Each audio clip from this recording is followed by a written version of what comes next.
¿Qué tal amigos? Bienvenidos una vez más a mi canal Política Argentina y Fútbol. Si no me conoces, mi nombre es Alejandro y este canal trata con total objetividad los temas de la política, la economía, la sociedad argentina y el fútbol de primera división. En el programa de Antonio Laje de A24 de esta mañana se explicó por qué hoy, 6 de noviembre del 2025, Cristina Fernández de Kirchner está nuevamente afrontando un juicio.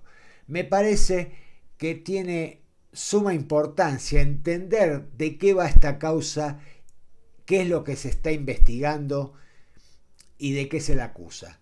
Entonces vamos a escuchar un fragmento, lo más importante de lo que se dijo esta mañana para que todos entendamos bien, a ciencia cierta, bien, de qué se trata esto. Y después voy a hacer mi comentario final.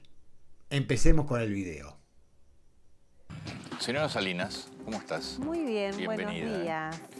¿Qué vamos a ver a partir de hoy? A partir de las 9:30 lo que vamos a ver es el juicio más importante en materia de corrupción que la historia judicial va a realizar, la historia judicial de nuestro país. ¿Alguna estimación de lo que nos robaron con esta causa? Hay un número concreto que es el dinero embargado, que muchas veces el dinero embargado nos da una pauta o una dimensión de el nivel de la maniobra, y son 1.100 millones de dólares entre todos los acusados.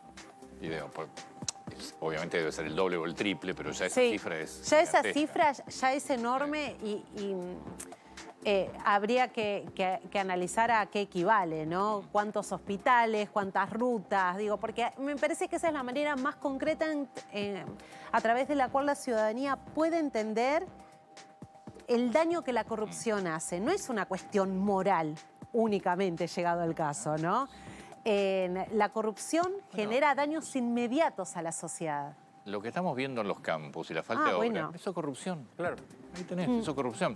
Porque además es corrupción porque seguramente es dinero que se cobró y no se derivó a las obras, pero hay, por ejemplo, hay calles, caminos rurales que estuvieron asfaltados, que obviamente no están asfaltados. Todo eso es corrupción.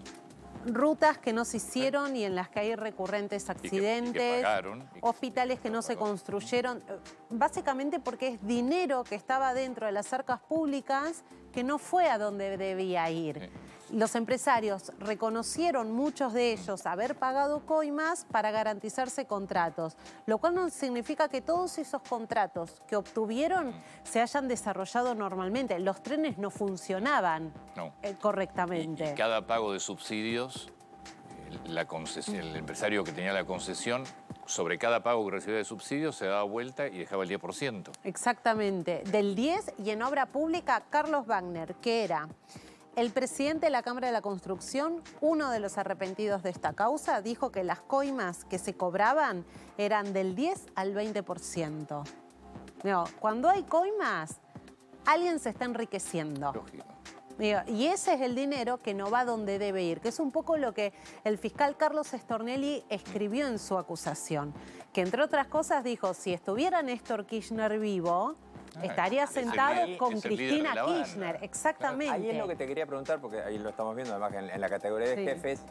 Obviamente a Néstor Kirchner no se lo juzga porque está muerto, pero desde el punto de vista político y casi hasta docente para explicar la corrupción, ¿van a aparecer los relatos de cómo empezó esto, de la participación de Néstor Kirchner en esto? Sí, sí. Perdón que lo diga tan parecido, pero es como que Néstor Kirchner zapa de todo. Pero sí es un chorro. Claro, sí, pero zapa de todo por esta razón.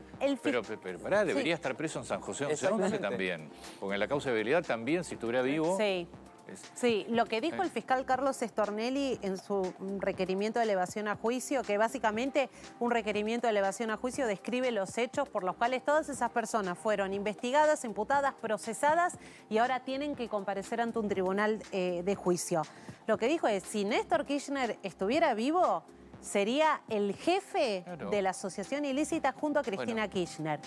Porque empresarios y exfuncionarios como José López, como Claudio Berti, lo que dijeron es, nosotros respondíamos órdenes de nuestras máximas autoridades y Néstor y Cristina Kirchner estaban al tanto de este sistema de coimas. Bueno, se entregaba el dinero en la casa de ellos. en Juncal, en la Quinta de Olivos. Algunos de los arrepentidos hablaron de reuniones y de discusiones en el despacho presidencial de Néstor Kirchner. Daniel Muñoz, ex secretario privado de Néstor Kirchner, fue una pieza clave. Otro que está muerto, si no también estaría preso. Exactamente, porque hay, el caso de los cuadernos es una causa principal de la cual se desprendieron 6 causas conexas. Cada causa se dedicaba a un rubro: subsidios a los transportes, gas natural licuado, obra pública.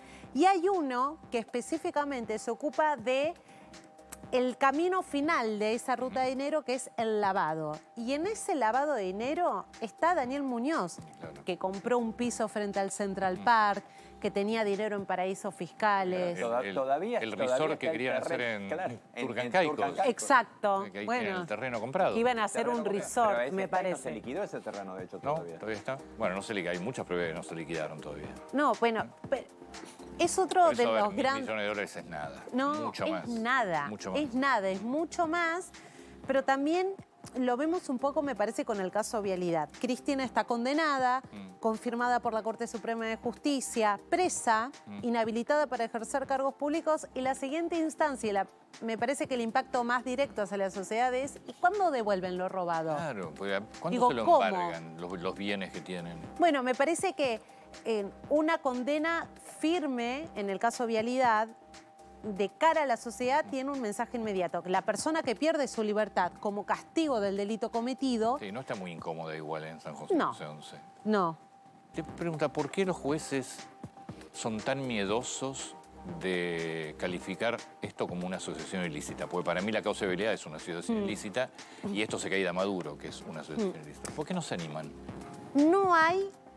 Hasta ahora, en Comodoro Pi, una condena en un juicio... No, por eso. Sí, es una figura penal que despierta, no sé si es temor la palabra, pero sí ciertos reparos, porque están quienes consideran que es una figura penal muy amplia. 2 o 3 personas se ponen de acuerdo para cometer delitos, y son delitos indeterminados, hay roles organizados, bueno... ¿Qué es lo que dice el fiscal Diego Luciani? Vialidad es un claro ejemplo de una asociación ilícita. Ahí hubo una diferencia técnica, y es que el tribunal dijo: las 51 licitaciones no son 51 hechos delictivos, es uno solo. No importa, pero uno solo también está convertido ese delito, uno solo se realizó con una asociación ilícita. Pero perdón, incluso... Porque vos tenés 3 o más personas, cada uno en un rol diferente. Sí, y que perduraron en el tiempo, 12 años. Pero incluso, y esto Lucía lo estudió mucho, hubo hasta casi en lo inmediato anterior a la asunción presidencial de Néstor Kirchner preparativos, preparativos hasta societarios para lo que se venía. Claro. La creación del Ministerio de Planificación Federal, un ministerio hecho a medida, dice la justicia, de Julio Devido. Claro. ¿Y los empresarios? Bueno, el otro día la fiscal Fabiana León lo describía de la siguiente manera. Dice: esta causa, los cuadernos, es la más relevante en la historia de la investigación de la corrupción en nuestro país, y comparable con muy pocos casos mundiales. Porque vos tenés, de 86 imputados, 60 son empresarios. Lo que llaman el poder real. Digo, vos por primera vez vas a tener a 60 empresarios sentados en el banquillo de los acusados. Muchos de ellos quisieron evitar esto. Sí, es otra vergüenza. Pagando con esta figura de la reparación integral, que vos pagás, te sobreseen y te vas con el expediente limpio. Que la primera en oponerse fue Cristina Kirchner a través de Juan Martín Mena. Que dijo: están pagando impunidad. Básicamente lo que dijo es: si yo voy a juicio, vamos todos. Porque además hay que recordar que mucho de lo que ahí tenemos en pantalla como los recaudadores se convirtieron, están los recaudadores y los que pagaban. Y dentro de los que pagaban, muchos de ellos se convirtieron en imputados colaboradores, en arrepentidos, como decimos coloquialmente. Y ellos dijeron: sí, yo pagué en tal año, pagué tal coima. Algunos dijeron: no eran coimas, eran aportes de campaña. Pero reconocieron que había un sistema que funcionaba de esa manera. Ahora, la gran pregunta es: ¿lo van a sostener durante el juicio? Lo tenés que sostener, porque vos lo declaraste en sede judicial. Sí, y como arrepentido, y si vos te desdecís, te cabe la figura del falso testimonio. O sea, sí o sí lo tenés que sostener. Pero aparte, es imposible que no lo sostengas, porque hay mucha prueba ya sobre todo lo que hicieron. Para mí la figura clave es Clarence. Sí, el financista, porque además... El financista, el cambista, era el tipo que te permitía, entre otras cosas, lavar dinero. Sí, el financista que tuvo un rol central, porque parte del dinero que se lavaba y que se movía terminó en manos de alguien como Ernesto Clarence. No hay hasta ahora ningún juicio que tenga esta cantidad de empresarios sentados en el banquillo de los acusados, porque a exfuncionarios como José López, Julio De Vido, Schiavi, Ricardo Jaime, los hemos visto en distintos juicios. Sin empresarios. Sin empresarios.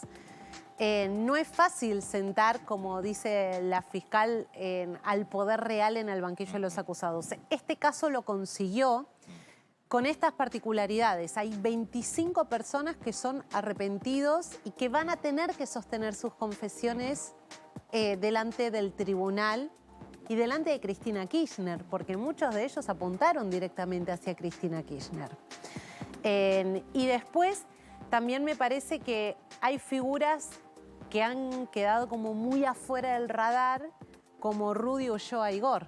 Claro, el chofer. El ex chofer de Néstor Kirchner. Devenido empresario de medios. Sí, y también una persona que fue determinante para cierto circuito de lavado de dinero en esta causa. Bueno, hoy se va a reencontrar, aunque sea de manera virtual, con Cristina Kirchner después de muchísimos años. Vos mirás las fotos de esta causa, de cualquiera, tanto de esto como de los recaudadores. Y son todas caras que ya las conociste en otras causas, son todas caras que están en otras acusaciones. Estoy mirando... el ex secretario de Transporte, el yate incautado, las propiedades. Eso es Clarence, eso fue así empezó. Claro. Empezó con el arrepentimiento de Clarence y ahí nos enterábamos que el tipo le cambiaba los dólares por pesos o pesos por dólares, lavaba guita. Los cheques. Pero también... Sí, en el caso de Daniel Muñoz, aceleró de 0 a 75 millones de dólares sin escala. Sí, eran completamente impunes. Perdón, y corregime. Y además, esos 75 millones de dólares valuados por la justicia norteamericana, porque ni siquiera por la de acá. Por la de acá, exactamente. Pero, y después, no hay que olvidarse de Fabián Gutiérrez, que fue... Está muerto. Claro, otro de los arrepentidos, ex secretario privado de Cristina Kirchner, otro de los arrepentidos que confesó no solo haber movido bolsos, sino haber bolsos que viajaban al sur, asesinado el 3 de julio del 2020 en el Calafate. Ese caso ya tuvo condena, todo. Pero está bueno lo de los bolsos y los viajes, porque en realidad, ¿qué es lo que vos decías? Acá tenés todo conectado. Sí. La famosa Rosadita, Fariña, el Ascar, los vuelos con el avión de Lázaro Báez y los bolsos, todo tiene que ver con todo.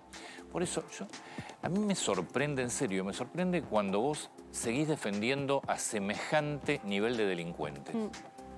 La cosa es... Arrasaron con el país. Y arrasaron con el país es que te sacaron la plata vos, porque de algún lado la sacan. No es cierto que se la coima la paga un empresario, es de su dinero y hace lo que quiere. Mentira. Porque en realidad para que le pague ese empresario, el precio de la obra pública era mucho más caro. Sí. El precio, todo eso termina siendo dinero. Ningún empresario te pone plata tuya, plata suya. Como ningún político pone un peso de él, de su bolsillo, ningún empresario pone un peso de su bolsillo para pagar una coima. Lo pone si sabe que después lo recupera con mayores costos, sobreprecios, etcétera, etcétera. Que es lo que lamentablemente en la Argentina se naturalizó. Por eso es un juicio extraordinario. Y hay una persona que no va a estar en este juicio y que también da cuenta de esto que vos explicabas, que es Lázaro Báez. Lázaro Báez no está en el caso de los cuadernos. Sí. Y hay un tramo que es la carterización de la obra pública. Raro. Bueno, pero José López lo explicó muy bien en su confesión. Dijo, Lázaro Báez, y lo dijeron otros también, no necesitaba ningún intermediario. Tenía línea directa con Néstor Kirchner y todo se arreglaba de forma directa y eso quedó demostrado en vialidad. Pero finalmente terminan siendo todos una suerte de desprendimientos. Porque... Perdón. tuvimos que aguantarnos que se nos rieran en la cara diciendo declaraciones de Cristina de que ella con Lázaro Báez casi no lo conocía, cuando están los testimonios de las fotos de saliendo del mausoleo y habiendo sido la persona a la que le contrataron para construir la tumba de su marido. Sí, ella lo que decía es, yo nunca fui amigo de Lázaro Báez, no lo soy ni lo voy a hacer. La justicia no juzga vínculos de amistad. No, además. Lo que dijo la justicia es, acá había un vínculo con historia. Mientras esta persona se convertía en el principal adjudicatario de la obra pública en la provincia de Santa Cruz, en simultáneo celebró más de 20 acuerdos comerciales con Cristina y con Néstor Kirchner. Y en simultáneo, esa empresa le permitió lavar 55 millones de dólares. Parte de todo ese dinero irregular terminó en los hoteles de la familia Kirchner. La justicia le dijo, a nosotros poco nos importa si es su amigo, su primo, si lo que creemos es que fue un eslabón clave para concretar maniobras delictivas que terminaron en un lugar, en el patrimonio de la familia Kirchner. ¿Cuáles son los empresarios más conocidos? Bueno, a ver, son todos importantes, lo que pasa es que muchos han mantenido siempre un perfil muy bajo. Romero, me parece, Aldo Roggio, está Calcaterra, el primo de Mauricio Macri. Calcaterra fue uno de los que planteó que era pago de... Que era aportes de campaña, que la Cámara Nacional Electoral le dijo nuestros registros no figuran. Bueno, Carlos Wagner, dueño de Suco y también expresidente de la Cámara de la Construcción. Gerardo Ferreira, dueño de Electroingeniería. Después estaban empresarios también vinculados a la concesión de transporte. Estaba Taselli también. Digo, y además nombres que siempre sonaron alrededor de alguien como Julio De Vido, ¿no? Bueno, ahí veíamos de qué se le acusa a Cristina Kirchner y a sus secuaces, también ligados a otras causas, y qué empresarios, o algunos de los empresarios más importantes que están vinculados con esto. La reflexión es muy simple. La reflexión es que esta gente es una manga de hijos de puta. Y no solamente, como decía la señorita, por moral no tenés que robar, sino que eso perjudicó a los argentinos y hasta provocó muertes, como en el caso de los ferrocarriles, ¿no es cierto? Como la masacre de Once. Y también mató indirectamente a gente que necesitaba atención médica y que murió porque los hospitales no daban abasto, no estaban en condiciones, no estaban equipados como correspondían, o que se mató en una ruta por las condiciones que tenía esa ruta. Y en definitiva eso es importantísimo, porque estamos hablando de muertes, pero era dinero nuestro, señora, dinero nuestro, que usted no tenía por qué apropiarse de ese dinero. Vean, yo siempre digo lo mismo. Todos tenemos derecho a defender a un partido político si pensamos que ese partido político defiende nuestras ideas.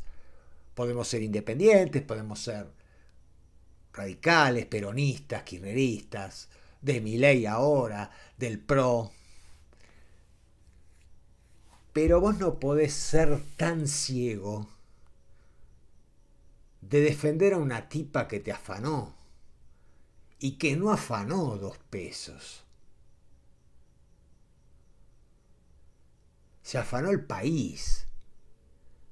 Un plan sistemático entre ella y el tuerto para enriquecerse con los dineros del Estado y darse la gran vida a costa de los idiotas que éramos nosotros. Eso es indudable.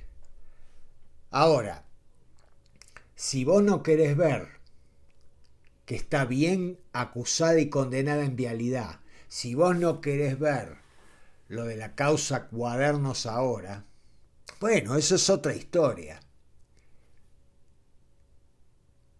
Pero yo veo mucha gente en las redes sociales que habla como si supiera de lo que está hablando por todo el chismerío que le meten en los canales pro K y por lo que le van contando desde Cristina para abajo todo el mundo. Y todos se comen el verso y todos repiten como loro. Bien, hay algo que es muy simple. Es muy simple.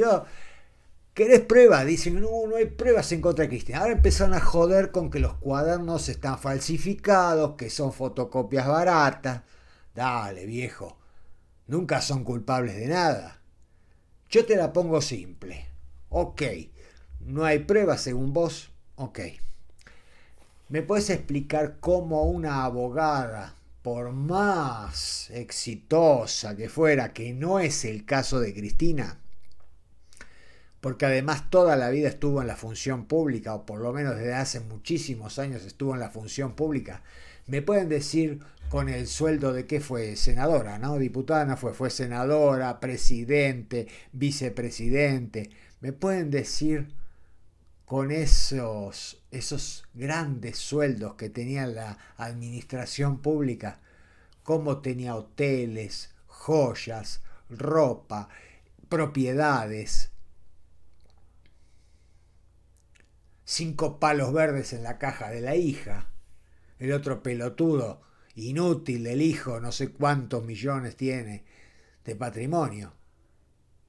O sea, si no quieren ver lo que está a la vista, bueno, son unos ciegos de mierda, pero les voy a pedir un favor. Llámense a silencio antes de cantarle sin una condena, sin que todavía se le haya abierto una causa a Karina Milei, el teco y mera, Karina, el teco y mera, o hablar de que Milei es un corrupto por criptolibra. Cállense la boca, viejo. Cállense la boca, porque son unos caraduras. Y la pelotuda esta de Cristina Fernández de Kirchner hablando de lawfare, llenándose la boca de pelotudeces, que son todas causas armadas por Macri, por Milei. La culpa es de todo el mundo menos de ella que metió la mano en la lata. Dale, viejo. Hacete cargo. ¿La hiciste? ¿Te descubrieron? Bueno, ahora cerrá el orto. Cosételo como mandabas a coser al peronismo el orto, que se suturara en el orto. Ahora sutúratelo vos y bancate la que se viene. Una vergüenza esa mujer. Una vergüenza. Entonces yo espero que esa señora se pudra en una cárcel, porque lamentablemente hasta esa suerte tienen, que son privilegiados que van a parar a sus propias casas y les dejan bailar en el balcón, hacer sus acting, sus shows, hablar boludeces, tienen celulares, se comunican por WhatsApp, por redes. O sea, encima todos esos privilegios tienen. Una tipa que debería estar con un traje a rayas en una cárcel común como la de Seiza. Basura de mierda. Entonces yo puedo entender que un tipo sin dientes, con poca cultura, de esos del conurbano profundo, que les dieron un plancito, mientras ella se afanaba con la mano derecha millones de dólares, les tiraba unas migajas a manera de planes a esa pobre gente. Yo entiendo entonces que esa gente que encima recibió un beneficio la defienda. Lo que no puedo creer es que todavía tenga entre un 30-35% de súbditos estúpidos que la sigan defendiendo. Porque el latiguillo era: Cristina es inocente, no hay pruebas en la causa de vialidad, tampoco va a haber seguramente en la causa Cuaderno va a haber ninguna prueba, según ellos. Después giraron a que, bueno, robó pero dejó. No te confundas. Al principio de mi alocución te lo dije, no solamente se robó dinero que era nuestro, Con la corrupción también se mata. Ferrocarriles, rutas, hospitales que faltan, escuelas para la educación de nuestros hijos. Entonces no es todo tan lineal. Bueno, robó pero nos dejó. Nos dejó hechos mierda. Esa es la verdad. ¿O ustedes se piensan que lo que se robó es gratis? Que al país no les costó nada. Que a las generaciones, desde que ellos empezaron a gobernar, la mía, la tuya, la de nuestros hijos y quizás a la de nuestros nietos, eso no afecta. No, te confundís terriblemente si pensás que todo es gratis en la vida. No es así. Entonces lo que yo les estaba diciendo recién, a lo de una persona sin dientes, con poca inteligencia, del conurbano profundo, de una provincia, yo puedo aceptar muchas cosas. Pero dentro de ese 30-35% de gente que tienen cautivo hay gente de clase media. Macho, ¿qué defendés a una tipa así? ¿Qué defendés? ¿Qué vas abajo del balcón todavía a glorificarla como si fuera la Virgen María? ¿No ves que sos un estúpido? Un termo, como se les dice. De verdad que yo nunca pensé en la vida que una persona podía ser tan cautiva de otra, que una persona le podía lavar tanto el cerebro a otra, hasta convertirla realmente en un zombie, porque en definitiva esta gente son zombies, no piensan por sí mismos, no les da el cerebro para razonar algo tan simple como que es una chorra, que está bien condenada, que la condenaron más de 20 jueces y fiscales, y que ahora va a afrontar otra causa. Y después va a seguir con otras, pero ya las otras son menores. De cualquier manera sigue siendo una absoluta corrupta, mentirosa y ladrona y asesina. Pero yo no puedo entender que todavía tenga preso a un votante entre el 30 y el 35%. Aunque yo creo que debe ser menos ya.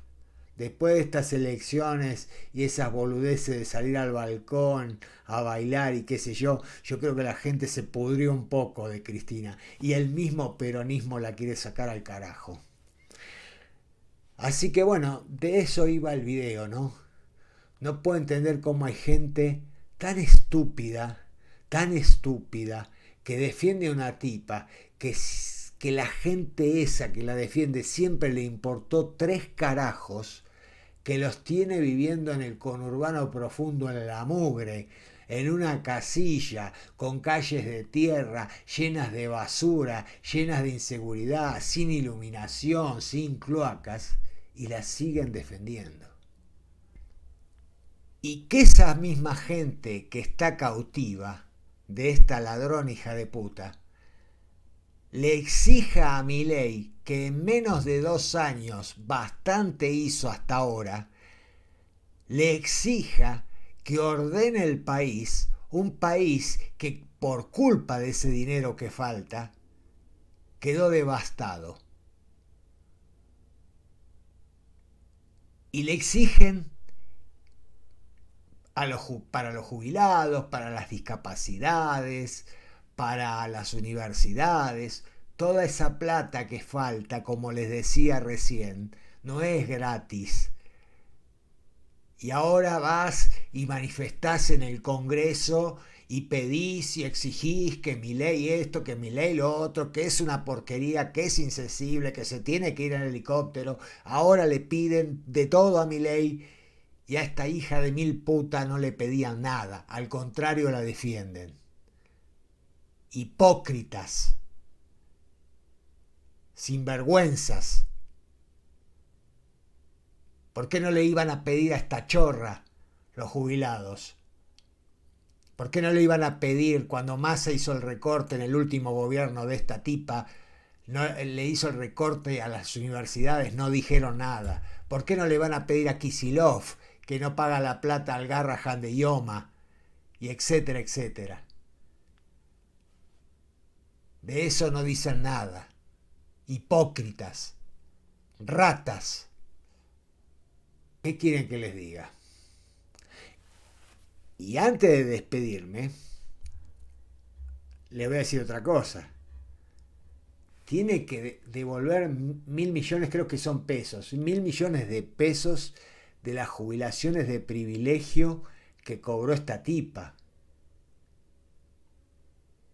Como se la sacaron, y la verdad que con justa razón, porque además una jubilación de privilegios para una persona que ejerció un cargo con decencia y decoro, no para una chorra. Entonces ahora tiene que devolver como 1.000 millones de pesos y qué sé yo. Y todavía la tipa quería seguir cobrando. No tiene vergüenza, es una flor de hija de puta. Quería seguir cobrando sus jubilaciones. Pidió que por favor no le saquen la jubilación. Y dice que no tiene para comer ahora. No podés ser tan hija de puta. No podés ser tan hija de puta decir que no tenés para comer, que necesitas que te devuelvan la jubilación de privilegio y que no podés devolver ese dinero. Vamos a seguir de cerca este caso porque les puedo asegurar que las audiencias, cuando empiecen los testigos y los arrepentidos, va a ser bastante jugosa y vamos a enterarnos de muchas cosas que no sabemos y que realmente la van a pintar a esta bruja serpiente hija de puta de cuerpo entero como lo que es, una corrupta y una ladrona. Así que vamos a seguir de cerca y cuando haya algo jugoso, después que pasen todas las acusaciones, porque ahora empiezan y encima tiene un horario tan acotado este juicio, de 9:30 a 1:30 una vez por semana. Entonces se va a tardar un montón en leerse las acusaciones, etcétera, etcétera. Cuando empiecen a pasar los testigos, les puedo asegurar que va a haber cada chusmerío que nos vamos a enterar, sobre todo de los arrepentidos, que mamá mía, nos van a poner los pelos de punta. Así que bueno, gracias por estar del otro lado. No quería dejar pasar esta información de que empezó otro juicio en contra de la bruja esta. Gracias por estar entonces del otro lado. No olviden suscribirse, compartir, comentar y darle like al video. Chao. Hasta la próxima.